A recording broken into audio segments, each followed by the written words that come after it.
अस्सलाम वालेकुम स्टूडेंट्स। कैसे हैं आप लोग? उम्मीद है आप खैरियत से होंगे।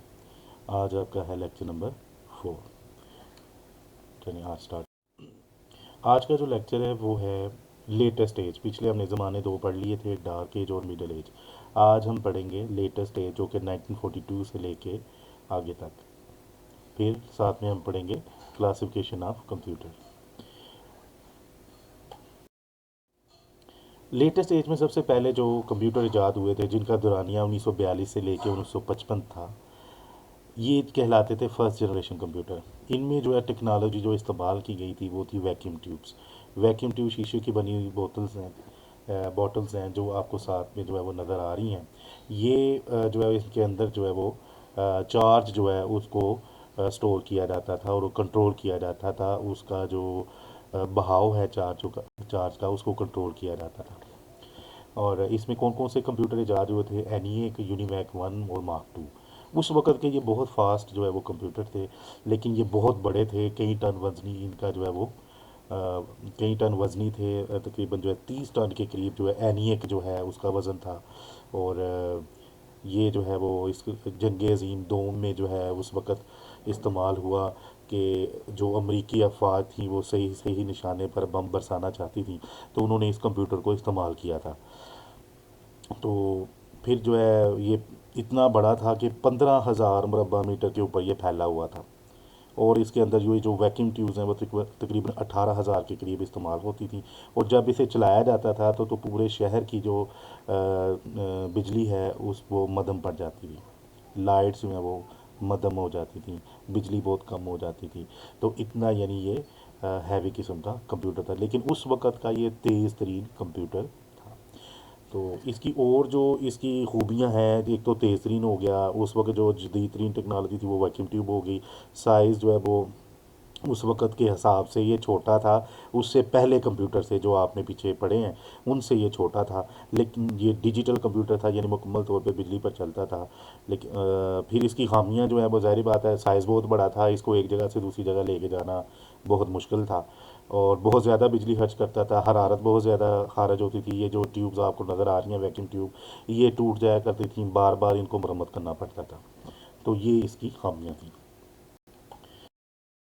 जो कंप्यूटर आए, जो सेकंड जनरेशन कंप्यूटर कहलाए, और उनका जो दौरानिया था 1955 से लेके 1964 तक, इनमें जो टेक्नोलॉजी इस्तेमाल हुई वो थी ट्रांजिस्टर।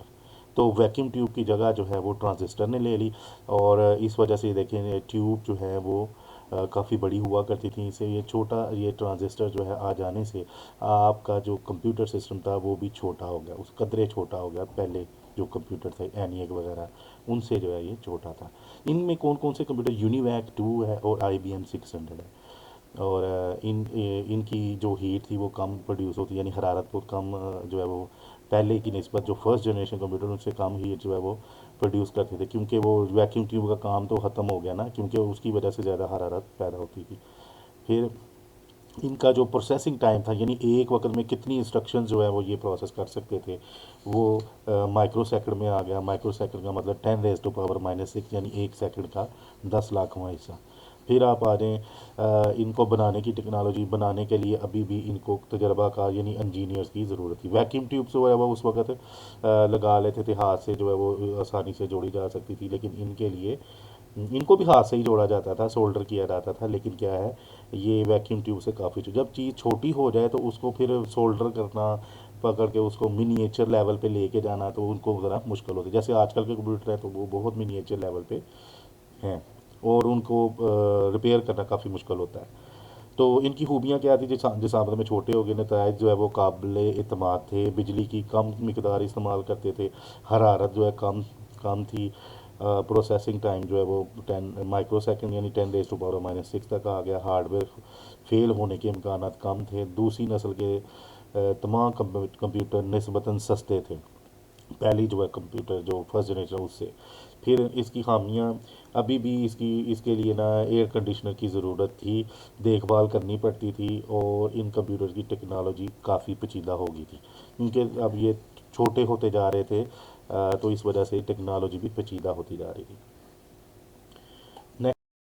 हैं तो आ जाता है third generation computer. Third generation computer जो थे उनका जो दौरानिया है 1964 से लेके 1975 तक है। इसमें जो टेक्नोलॉजी आई वो आईसी कहलाई, इंटीग्रेटेड सर्किट्स। ये कैसे जो है इंटीग्रेटेड सर्किट्स जो है बने, उस वक्त जो है वो इजाद हुई सिलिकॉन की। सिलिकॉन एक ऐसा एलिमेंट है जो कि सेमीकंडक्टर के तौर पे भी इस्तेमाल हो सकता है और इंसुलेटर के तौर पे भी इस्तेमाल हो सकता है। इंसुलेटर का मतलब कि बिजली हो सकता है उसमें, हमें कई जगह पे बिजली का बहाव नहीं चाहिए। सेमीकंडक्टर का मतलब है कि बिजली उससे बहेगी, आगे जाएगी। तो और ये है भी सस्ता। तो इस वजह से कंप्यूटर में इसका इस्तेमाल ज़्यादा किया गया। और इसको ये जो इंसुलेटर और सेमीकंडक्टर जो है, इंसुलेटर बनाने के लिए इसके अंदर मुख्तलिफ़ किस्म की जो और जो है वो एलिमेंट इम्प्योरिटीज़ जो है वो ऐड की जाती हैं, तो ये इंसुलेटर के तौर पे भी काम करना शुरू कर देता है। तो इनकी जो तब्दीली है चार्ज के बहाव को कम या ज़्यादा करने के लिए इसको इस्तेमाल किया जाता है। और ये वाले कंप्यूटर है, ज़ाहिर बात है अब ये जो ट्रांजिस्टर थे वो एक चिप के अंदर जो है वो आ गए थे। और ट्रांजिस्टर जो, आप समझे कि ट्रांजिस्टर और छोटा हो गया। अब ये एक इंटीग्रेटेड सर्किट के अंदर एक से ज़्यादा जो है वो ट्रांजिस्टर जो है वो लगाए गए थे। इसको चिप भी जो है वो कहा इन्होंने, आईसी भी कहा। और हज़ारों की तादाद में ट्रांजिस्टर जो है इसके अंदर लगाए जा सकते थे, क्योंकि ट्रांजिस्टर की का साइज़ भी छोटा हो गया था। तो इसकी बुनियाद आप कह सकते हैं कि आईसी की बुनियाद के ऊपर रखी गई। इनके अंदर खूबियाँ क्या थी वो हम देख लेते हैं। कंप्यूटर जो है जिसामत में ज़ाहिर बात है छोटे हो गए। जो अगर आप ट्रांजिस्टर लगाते थे तो उसमें क्या था कि वो जगह जितनी ले रहे थे अब वो और साइज़ में छोटे हो गए थे। अब आपको हो सकता है 10 फ़र्ज़ करें ट्रांजिस्टर लगाने के लिए, हो सकता है आपको एक चिप लगानी पड़े। तो ज़ाहिर बात है एक चिप जो है वो कम जगह ले रही है 10 की नस्बत, 10 ट्रांजिस्टर की नस्बत। तो जब साइज़ छोटा हो गया तो एक जगह से दूसरी जगह आप इसको लेके जा सकते थे, नताइज ज़्यादा काबिल एतमाद थे, बिजली कम खर्च करते थे। आप प्रोसेसिंग का टाइम जो है नैनो सेकंड हो गया, यानी 10⁻⁻⁹ यानी एक सेकंड का 10⁻⁹ वाला हिस्सा जो है उत्तर तक ये जो है वो प्रोसेसिंग की स्पीड चली गई थी। हार्डवेयर के फेल होने के इम्कान महदूद थे। तजाती बुनियादों पर तैयारी आसान हो गई थी। खामियाँ क्या थी? एयर कंडीशनर अब भी ज़रूरी, अब भी आप जो कंप्यूटर इस्तेमाल करते हैं उनके लिए ज़रूरी होता है रखें कंप्यूटर, क्योंकि ठंडी जगह पे नहीं रखना चाहिए। कंप्यूटर को बनाने के लिए आईसी वाली टेक्नोलॉजी जो है वो काफ़ी पेचीदा हो गई थी, जैसे आप देख रहे हैं मिनिएचर लेवल पे चले गए हैं। और ये चिप जो है वो उसको सोल्डर करना बहुत छोटे लेवल पे जाके मुश्किल काम था। तो ये अब जो है वो हो सकता है इनको जो कंप्यूटर के जो मदरबोर्ड वगैरह हैं उनके ऊपर ये जहाँ चिप लगाई जाती हैं वो रोबोट जो है वो लगा रहे हूँ। इंसानों का काम अब वो जब उन्होंने रिपेयर करना होगा तब जो है वो इंसान इसमें जो है वो इंसानी हाथों से हो सकता है इसे जोड़ा जाए, लेकिन ये मशीनरी में अब काम मशीनरी के ऊपर हो रहा है। तो ये तरक्की याफ्ता शक्ल थी। तो इसमें अब बहुत सारी कंपनियां जो हैं उनकी उजारादारी कायम हो चुकी थी। मसलन IBM हो गया या और भी जो कंपनी थी उस वक्त उनका ज़्यादा इसमें था। तो अब जो है कंप्यूटर जो है वो मिनिएचर लेवल पे जा चुका था। ये 1975 तक इसका दौरान क्या है। नेक्स्ट देखते हैं फोर्थ जनरेशन कंप्यूटर, ये जो आजकल आप देखते भी हैं। और ज़्यादा पुराने नहीं आप कहेंगे, लेकिन अगर आप 2020 के हिसाब से देखें तो आपको काफ़ी पुराने भी लगेंगे, लेकिन आपकी एज के हिसाब से तो ये पुराने लगेंगे, लेकिन हमने इन्हें देखा हुआ है। तो ये जो कंप्यूटर थे ये आजकल जो के जो कंप्यूटर है उनसे ये मिलते जुलते हैं, शक्ल में मिलते जुलते हैं, लेकिन इनकी उनकी उनकी जो उस वक्त पावर थी, प्रोसेसिंग जो पावर होती है वो उस वक्त के हिसाब से तेज़ तरीन थी। इनमें जो है वो माइक्रोचिप टेक्नोलॉजी इस्तेमाल हुई। माइक्रोचिप टेक्नोलॉजी का मतलब है कि इसमें आईसी की जगह जो है ना एक चिप आ गई। इसमें जो है वो क्या कहते हैं, अगर हज़ारों थे तो अब लाखों करोड़ों के हिसाब से जो है वो इसके अंदर ट्रांजिस्टर लगाए गए थे। अगर आप मीडियम स्केल के ऊपर देखें तो इसमें 100 के हिसाब से एक चिप के अंदर ट्रांजिस्टर लगाए। अगर आप मीडियम स्केल पे देखें तो इसमें जो है वो समझ लें कि लार्ज स्केल पे चलेगा, आप चले जाएं तो 20 मिलियन ट्रांजिस्टर जो है इसमें लगाए जा। 20 मिलियन का मतलब देखें आप, 1 मिलियन होता है 10 लाख। 10 लाख को आप 20 से ज़रब दे लें, जितने ट्रांजिस्टर आप दें कैलकुलेट करेंगे उतने ट्रांजिस्टर इसमें लगाए जा सकते थे ये थर्ड जनरेशन के अंदर। तो इनके अंदर जो हीट थी वो बहुत ही ना होने के बराबर थी, नेग्लिजिबल थी। प्रोसेसिंग स्पीड जो है वो काफ़ी बढ़ गई थी, लेस एक्सपेंसिव थे, एयर कंडीशनर जो है इतना ज़्यादा ज़रूरत उसकी नहीं थी, इजीली एक जगह से दूसरी जगह लेके जा सकते थे। ये आपको राइट साइड पे जो इसकी पिक्चर नज़र आ रही है, ये इसकी जो है वो माइक्रोचिप की जो है वो दिखाई गई है इसके अंदर कैसे जो है वो नज़र आती थी।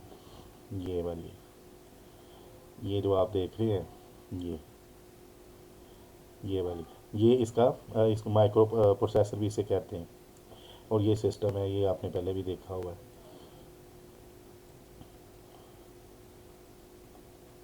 ये है जी इसकी, ये चिप है, माइक्रो प्रोसेसर जो आपके सिस्टम में लगा होता है। ये AMD कंपनी है, उसने ये बनाया था। तो ये चिप होती है। तो इसकी दूसरी साइड भी उन्होंने दिखाई है, देखिए लाखों करोड़ों के हिसाब से ये इसके अंदर ट्रांजिस्टर लगे हुए हैं। ये सिस्टम का इसके अंदर मदरबोर्ड होता है, उसके ऊपर ये इसको प्लग किया जाता है। नेक्स्ट जो है वो है फिफ्थ जनरेशन। फिफ्थ जनरेशन वो वाले कंप्यूटर हैं जिनमें आर्टिफिशियल इंटेलिजेंस होती है। आर्टिफिशियल इंटेलिजेंस का मतलब है वो आपकी तरह सोच सकते हैं, समझ सकते हैं। हमारे लेवल पे तो नहीं चले आप कहते हैं, लेकिन अब तो बहुत ज़्यादा टेक्नोलॉजी आगे चली गई है, तो आप कह सकते हैं किसी एक लेवल तक, किसी हद तक जो है ये सोचने समझने की, आपके जो सवालात हैं उनके जवाब देने की, आप जो कहें कमांड दें उसको ऑपरेट करने की ये सलाहियत रखते हैं। आपको जो भी इसको आप जो इनको डाटा दें, फिर उसके इंफॉर्मेशन अखज़ करते हैं, इंफॉर्मेशन अखज़ करके हम उसके ऊपर कोई फ़ैसला भी ले सकते हैं। इनके अंदर जो है वो पैरेलल प्रोसेसिंग होती है। पैरेलल प्रोसेसिंग का मतलब कि इसके अंदर एक से ज़्यादा प्रोसेसर लगे होते हैं या कई प्रोसेसर लगे होते हैं, जिससे क्या होता है जैसे आप मोबाइल में भी आजकल देखते हैं ऑक्टा कोर। ऑक्टा कोर का मतलब है 8 प्रोसेसर जो एक वक्त में चल रहे हैं। और उससे पहले क्या था, क्वाड कोर था, उससे पहले क्या था, ड्यूल कोर था। तो आज भी मार्केट में ड्यूल कोर सिस्टम भी चल रहे हैं। मोबाइल देखें, यहाँ मोबाइल तो अब बहुत माधूम हो चुके हैं, अगर आप कंप्यूटर देखें तो वो भी पुराने अभी तक मौजूद हैं जिसमें ड्यूअल प्रोसेसिंग चलती थी। क्वाड प्रोसेसिंग की तरफ चले गए मोबाइल में, ये ऑक्टा पे चले गए। तो इस तरह से जो है वो प्रोसेसर जो हैं वो साइड बाय साइड जो है वो काम करते हैं और आपका काम जल्दी से निबट जाता है। तो ये वाली जो जनरेशन थी इसमें ज़्यादा स्लिम थी। जो LCD आप देख रहे हैं, कीबोर्ड देख रहे हैं, ये सारे जो है वो स्लिम होगी, क्योंकि ये जो इलेक्ट्रॉनिक कंपोनेंट्स हैं वो छोटे से छोटे होते जा रहे हैं। इस वजह से सिस्टम की जो शक्ल एंड पे समझ आती है वो बिल्कुल स्लिम आती है। फिर आ जाए वायरलेस, जो है वो आपने चीज़ें देखी, वायरलेस माउस, वायरलेस कीबोर्ड, ये सारी चीज़ें आप देख सकते हैं। तो ये फिफ्थ जनरेशन कंप्यूटर थे। इनके प्रोसेसिंग टाइम काफ़ी ज़्यादा था, फोर्थ जनरेशन से लेस एक्सपेंसिव थे। आजकल आप देखते हैं महंगे अगर आपको लगते हैं, लेकिन उनकी प्रोसेसिंग पावर बहुत हाई है। जो कभी जो है वो हम हो सकता है 50,000 या जितने भी पे करके कभी पेंटियम 1 ख़रीदा करते थे। अब आप जो है वो थोड़े से पैसे अगर आप अगर सेकंड हैंड भी लें तो 30 से 40 हज़ार तक आपको एक अच्छा जो है वो सिस्टम मिल जाता है। नया लें तो वो तो 1 लाख के करीब आपको मिल जाएगा। फिर आ जाता है एयर कंडीशनर। एयर कंडीशनर की इतनी खासी इसके अंदर ज़रूरत नहीं कि कमरा जो है वो हवादार होना चाहिए, और इतना भी नहीं कि बिल्कुल ही वहाँ पे जो है वो गर्मी हो, तो वो हीट जो है वो उनके लिए नाकाबिले बर्दाश्त होती है। एक ख़ास टेम्परेचर, उसके बाद जो है वो सिस्टम जो है वो काम कर बंद कर देते हैं। तो ये थी फिफ्थ जनरेशन। फिर आ जाए आगे, जो साथ ही मैंने ये टॉपिक इसका रखा है वो है क्लासिफिकेशन ऑफ कंप्यूटर। अमूमन जो है स्टूडेंट्स जो हैं वो इसको आपस में जो है मिक्सअप कर देते हैं कि ये सवाल पूछा जाता है क्लासिफिकेशन ऑफ कंप्यूटर, तो वो हो सकता है कि वो जनरेशन वाला लिखते हैं। तो ऐसा नहीं आपने करना, वो टेक्नोलॉजी के हिसाब से है क्लासिक, जो पहले हमने पढ़ा है कि कौन कौन सी टेक्नोलॉजी इस्तेमाल हुई, और वो भी उस दौर से जहाँ से आपका ये 1942 से जो है वो चलेगा आगे। तो जब आपको क्लासिफिकेशन पूछा जाए तो फिर आपने ये वाला लिखना है क्वेश्चन का आंसर। ये सुपर कंप्यूटर, मेन फ्रेम हो गया, मीन ये सारी चीज़ें, तो ये इसमें आज हम पढ़ेंगे। सबसे पहले है सुपर कंप्यूटर। सुपर कंप्यूटर हैं जैसे कि इसके नाम से ज़ाहिर है, वेरी फास्ट जो है वो कंप्यूटर होते हैं, और ये बहुत ताकतवर तरीन तेज़ तरीन और महंगे तरीन जो है वो सिस्टम होते हैं। इनकी मेमोरी की गुंजाइश जो है ना बहुत ज़्यादा होती है। इनके साथ बहुत ज़्यादा आलात लगे होते हैं, एक सेकंड में करोड़ों के हिसाब से हदायत उसके ऊपर जो है वो अमल करके आपको रिजल्ट दे देते हैं। एक से ज़्यादा प्रोसेसर इसमें लगे होते हैं, एक से ज़्यादा मैं नहीं कहूँगा, मैं कहूँगा काफ़ी सारे लगे होते हैं। और सुपर कंप्यूटर जो है इनके साथ 10,000 इनफरादी जो है ना प्रोसेसर उनको या कंप्यूटर को ये कंट्रोल कर सकता है। और ये कहाँ कहाँ पे इस्तेमाल होते हैं, ये इस्तेमाल होते हैं आपके एटॉमिक एनर्जी में तहकीकी अदारा जो होता है जो ज़मीन के बारे में तहकीक करता है, रिसर्च मेडिसन की जो है वहाँ पे, और ये स्पेस में यानी खला में जहाँ पे तहकीक हो रही होती है, मुख्तलिफ जो सैयारे हैं उन पे जाके ये जो ममालिक भेजते हैं, जो आपके ये पावरफुल कंट्रीज़ जो हैं, जैसे अमेरिका है, फ्रांस है, चाइना है, जापान है, ये सारे जो हैं वो अपने अपने सियारे जो है इन्होंने भेजे हुए हैं। तो ये सुपर कंप्यूटर वहाँ पे इस्तेमाल होते हैं मुख्तलिफ कायनात के जितने भी सियारे हैं उनको तहलीक करने के लिए, ऊपर खला में जाके मुख्तलिफ तस्वीर लेने के लिए।